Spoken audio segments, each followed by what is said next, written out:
Découvrez le Géant, le tout nouveau pari de LeTurf et Genibet.fr. Trouvez un cheval placé dans toutes les courses de la Réunion du Géant et c'est gagné. Avec le Géant, tous placés pour gagner.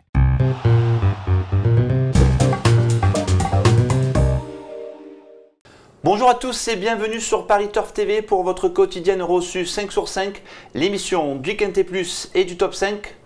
Pour étudier ce dernier quintet d'obstacles à Pau, j'ai fait appel à Stéphanie Chastain. Salut Stéphanie. Bonjour Paul, bonjour à tous. Alors Stéphanie, on a rendez-vous pour un dernier handicap. On retrouve 16 steeplechasers au départ de ce quintet, long de 4000 mètres. On retrouve des chevaux bien connus à ce niveau de compétition. Oui, mais on les a vus la dernière fois le 19 janvier. On retrouve à peu près les mêmes. Je pense que le lot est peut-être un petit peu moins relevé que la dernière fois. Mais bon, c'est un lot sympathique à étudier. Il y a des lots sympathiques avec des bases plus ou moins solides. J'écoute de suite votre sélection. Alors, le 6 Télénomie, le 2 Estoril, le 5 Argentier, le 3 Aramis Collonges, le 12 L'Escarien, le 10 Violon de Bréjou, le 13 Baron du Seuil et l'As Urcache. Je parlais des bases solides, le 6 Télénomie en est une. On va regarder de suite ensemble la course de référence. Nous étions, comme vous l'avez dit, le 19 janvier. Vous allez voir ce jour-là, elle va longtemps animer les débats. Et finalement, elle va au sol d'un arrière, on croit qu'elle peut lutter pour la victoire. Et elle va se faire devancer par son compagnon de Kazakh, enfin son compagnon d'écurie, qui n'est autre que Amirande. Oui, Amirande est un bon cheval et ce jour-là, Télénomie tient bien sa partie.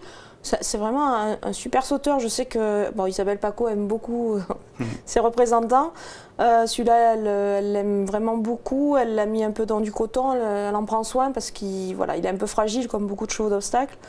Logiquement, je pense que ses jambes ont l'air de bien tenir à Pau. Il se plaît en Béarn. Moi, je pense qu'il va confirmer.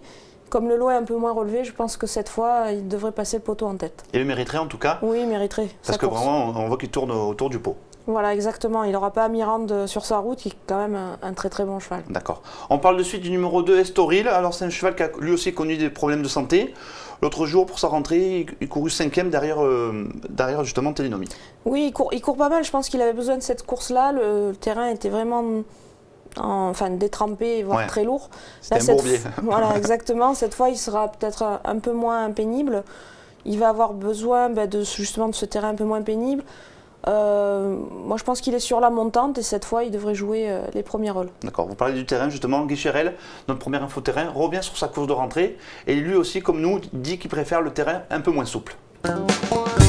Estoril a fait un retour correct à Pau dernièrement. Oui, le terrain était très lourd pour lui. Quand il était jeune, il allait mieux dans le lourd que dans le bon terrain et David Cotin s'est plaint qu'il aimait plus trop le lourd d'après lui, qu'il serait mieux dans du terrain plus ferme. Alors, on va retenter le coup et puis il faisait une rentrée aussi l'autre jour.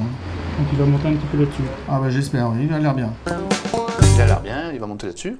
Bon, mais ça me rassure. Ça nous conforte dans nos choix. Voilà, exactement. On poursuit en parlant du numéro 5, Argentier. Alors c'est un cheval qui monte de catégorie. Le dernier coup, il s'est imposé sur 4000 mètres. C'était dans une deuxième épreuve. Il a pris 4 livres de pénalité. Est-ce que ça vous fait peur?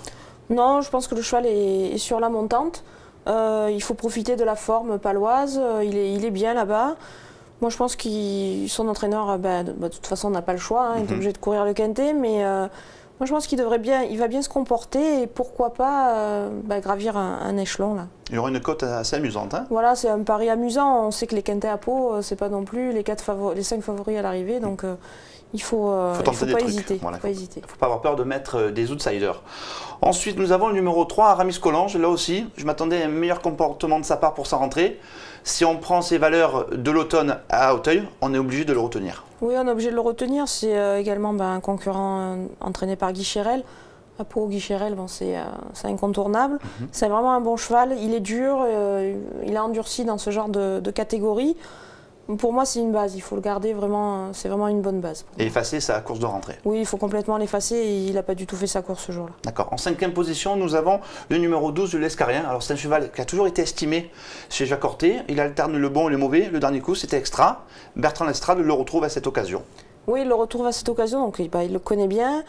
C'est pareil, c'est un petit pari amusant, voilà, de glisser dans le quintet. C'est Jacques Horté, bon, même s'il n'a plus la même réussite que par le passé à Pau, durant le meeting, il faut quand même s'en méfier. Pour moi, c'est un cheval qui pourrait, à ce poids-là, créer une petite surprise. D'accord, on va voir ce qu'on pense de suite de son entraîneur, Jacques Horté. Vous allez voir, comme on le disait précédemment, il estime et il pense qu'il faut le garder dans une sélection. C'est notre deuxième info terrain. Oui, disons que je m'étais un peu trompé sur le cheval. On avait un peu changé la façon de l'entraîner. On est revenu aux fondamentaux, on l'a repris à zéro et en fait ça a payé. Le cheval s'est bien racheté. Un cheval aussi à l'aise finalement que sur le steeple? Oui, je pense que ça c'est pas un problème. Il sera même mieux en steeple. Il vient de gagner en steeple sur l'hippodrome de Pau. Je pense que si le terrain s'alourdit un peu, ça sera encore mieux. Mais le cheval est resté en très bonne condition. On peut compter sur lui. Je pense qu'il peut faire partie de l'arrivée, oui. Voilà, il est revenu aux fondamentaux, hein, c'est la base. Voilà, c'est la base. C'est la base, normalement. On n'est pas déçu dans ces cas-là. On parle maintenant, Stéphanie, de votre pépite. Je crois qu'on va mettre tapis ce jour-là. Ouais, on va mettre carte sur table. Elle porte bien son nom, c'est le 401. Elle est entraînée par Anne-Sophie Paco qui a fait appel à David Cotel la dernière fois pour la débuter. Elle a gagné. Moi, je pense qu'elle a une petite, voire une grosse marge de progression. Elle se plaît à Pau, voilà, pourquoi pas. Il faut la jouer à nouveau. Bon, la cote ne sera pas extraordinaire avec David Cotel en selle, mais vous pouvez lui faire confiance. C'est amusant de faire le report, Télénomie, carte sur table. Voilà, ça peut être un pari bien amusant. Et on passe à la caisse. Exactement. Allez, on croise les doigts. Merci Stéphanie. Merci. Demain, on a rendez-vous à Vincennes. Qui dit Vincennes dit le mythe Philippe Thévenon, accompagné d'un autre mythe avec les lunettes, Alexandre de Kopman. Voilà, merci à tous. À très vite sur Paris Turf TV.